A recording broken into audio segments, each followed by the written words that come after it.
suppose they arrive and they give you a box, and the box has two knobs. One knob is the knob for controlling global temperature, maybe another knob is a knob for controlling CO2 concentrations. You might imagine that we would fight wars over that box, because we have no way to agree about where to set the knobs. No global governance, and different people will have different places they want it set. Solar engineering is like chemotherapy.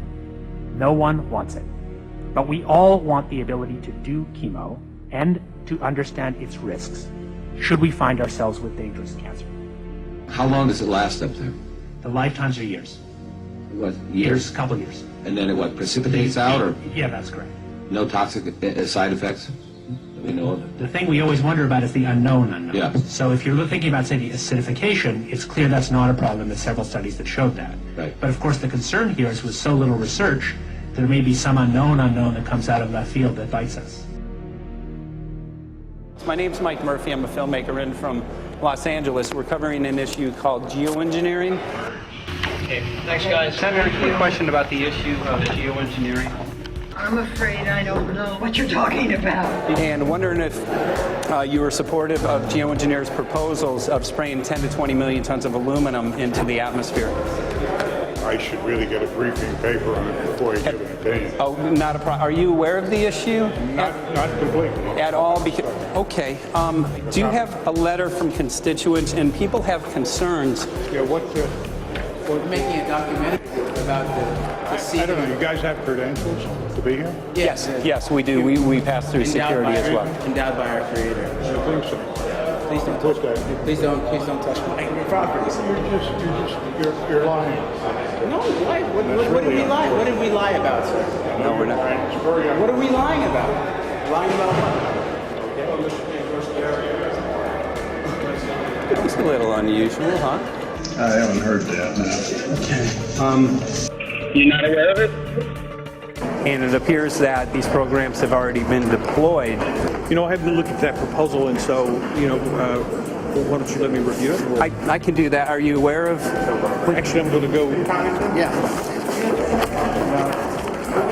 Let me go ahead and get that. I will take a look at this, and I will act accordingly. General, this program, this openly covert program of the aerosol spraying, stratospheric aerosol spraying, geoengineering, using tons of aluminum, spraying it up in the sky. I have no idea what you're talking about. Okay. Commonly called chemtrail survey. When you were the head of NEMA, did you see the aerosol trails? Mike Murphy, filmmaker in Los Angeles. Hi, sir. And we're covering an issue called geoengineering, and wanted to know if you're supportive of geoengineers' proposals.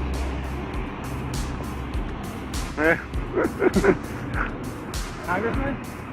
Hey, Congressman. I'm wondering if you're supportive of geoengineers' proposals, which is dumping 10 to 20 million tons of aluminum into the atmosphere. Pardon? Okay. You make an appointment to my office. I'm not supportive. I haven't looked at it, so I don't. Have you heard of the issue? Because it's becoming mainstream in public, and there are actually congressional committees which are being formed to talk about these programs. Mm-hmm. Yeah.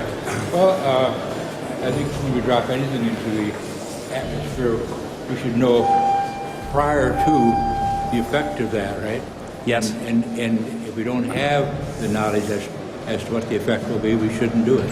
I think there are 4 different options for thinking about deployment of geoengineering. The first one would be we just ban it. I would argue that one does not want to get too firm a restriction in place on small-scale studies early on because it'll tie the science hands.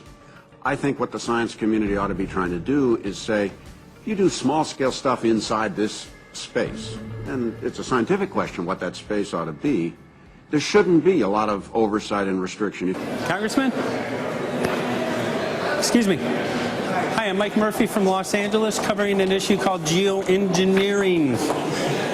These guys are running from the geoengineering issue. I wonder why. I'd have to talk to my staff. I don't know what your details on that are. Have anyone made you aware of the issue, or?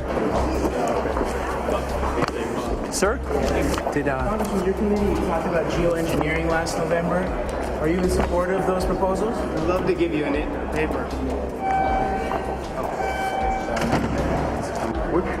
Geoengineering? You know nothing about the geoengineering issue? Never heard of it. They call it geoengineering, but Yeah, I never heard of it. It's nothing I've ever heard anything about. when we looked up in the air today outside DC, we saw this stuff going on. Quickly, have you heard of geoengineering?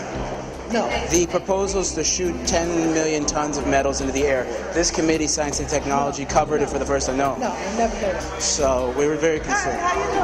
I'm fine.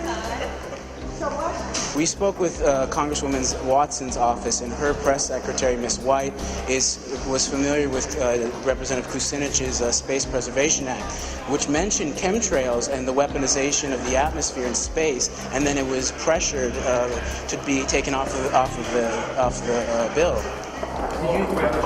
Did you see the aerosol spraying going on today over the Capitol?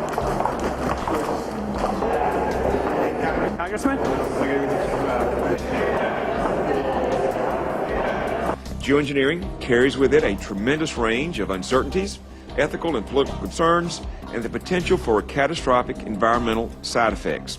He's not one to do interviews very often, so not unless we usually really pressure him into it. Okay. So don't, all that is, don't hold your breath.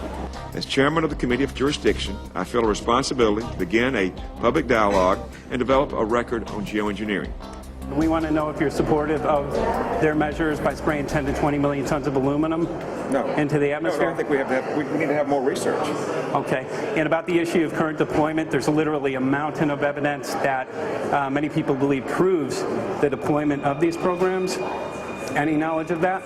No, there's certainly not a mountain of evidence, but I do support research into geoengineering, and I also support looking into the international governance of that. Okay. I hope anybody that has studied it knows, at least I think, that it's a radical proposal, and I hope we don't have to use it, but there may come that point in time where we do. Now, if we could provide you with the evidence that suggests that these programs are and have been ongoing, would you be willing to address this publicly?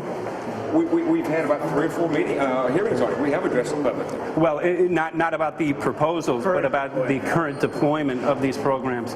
Citizens. I don't support the current deployment. I think we need to have more research, and they have consequences that go beyond one nation. And so I think that there needs to be governance to that. Governance is not simply an issue of deployment, but governance before deployment in terms particularly of large-scale scientific fieldwork.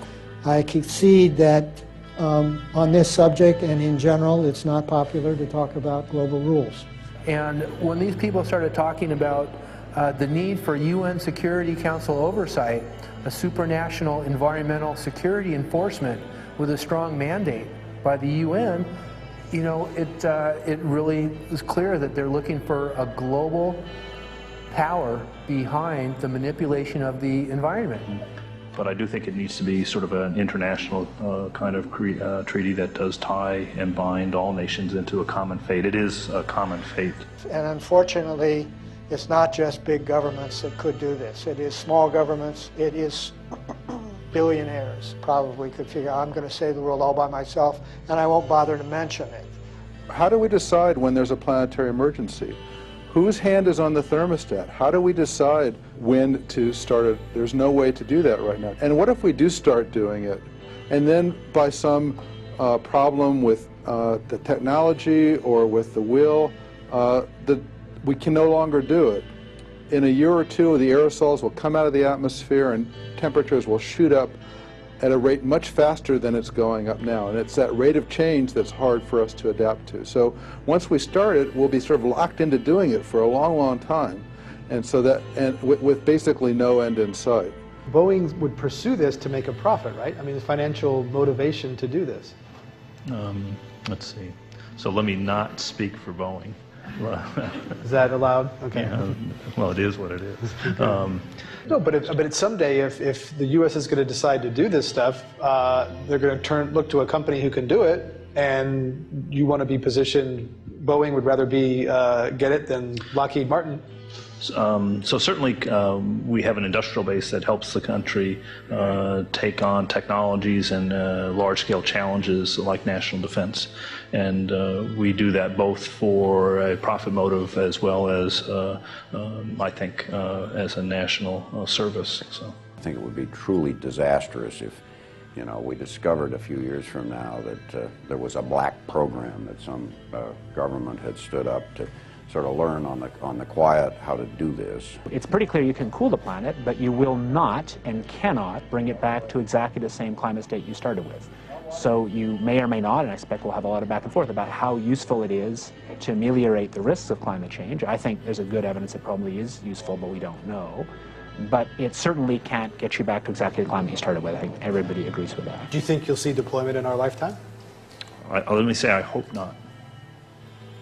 Al? I would agree. I hope not. I hope not. Okay. I see this as something like an evacuation plan. That you build big dikes. Maybe that's the emissions reduction to try to keep the flood from wiping you out. But that if that flood should come, that you'd like a plan for what to do in the event of that catastrophe. So I see these options more as a catastrophic response option and not as a way to reduce risk of everyday climate change. You would advocate mitigating consumption of beef as a means of accomplishing your objective? Yes. How would you suggest going about that? You can't.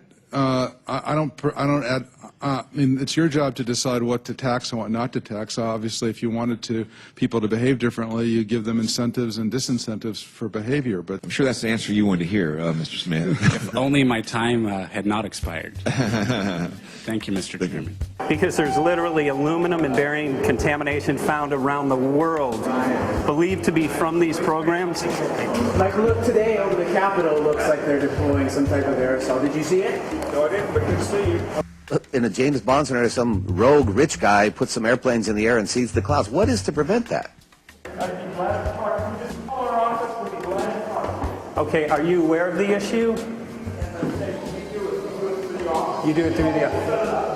Are you in support of those proposals? What is your take? I don't know anything about it. You're not. I have to get more information. I've got a chair here. Okay, we'll give you a letter on that. Yeah, this is a letter from constituents. Okay, great. Excellent. And many people believe that these programs have already been deployed because mass contamination has been found. Geoengineering programs, stratospheric. Got it. Yeah. Spraying from airplanes. So what is happening, people from around the world are finding contamination. Let me take care of this and I'll talk to you when I come back. I'll be back. He's here. Thank you very much. We see that even though we might make the average temperature of the planet about right, the rainfall patterns change some from today. And some places become warmer and some places become cooler. So there are going to be winners and losers in this geoengineering activity if we were to do it. But nevertheless, as David has said, there are reasons why we might consider doing it. Many people are deeply concerned about it because of the toxicity of aluminum, and it has been addressed to Congress in various committees. Would you take a look at a letter from some of your constituents addressing the concerns? Excuse me if I go. Okay. Can I give you a letter from constituents? Are you aware of their proposals of dumping? Gotcha. Thanks. Well, I'm not familiar with it, so I don't know what they're doing. Okay. Well, geoengineers are proposing just that, dumping aluminum and barium into the atmosphere. Why would they do that? Aluminum's a precious metal we can use. Well, the stated goal is to actually cool the planet. However, there's a... Sounds strange. Right, exactly. So they're proposing dumping these metals into the air to block the sun, essentially. We're here just to find out what members of Congress are. I hope we would have a strong hearing on that before we decide to do that. I would hope so. And there's plenty of evidence that not only suggests that these programs have been deployed, because we're finding contamination of aluminum and barium on the rain, snow, and soil. Okay, thank you. Thank you. LA County has seen a 200% increase of Alzheimer's over the last decade. Tons of ground and water samples showing high levels of aluminum all around our state. Why don't you give me all the information you have I have some very good people I will assign it to. And if you get it to Mr. Lavelle, Okay. we will He's get got it my to card the and right send me an email and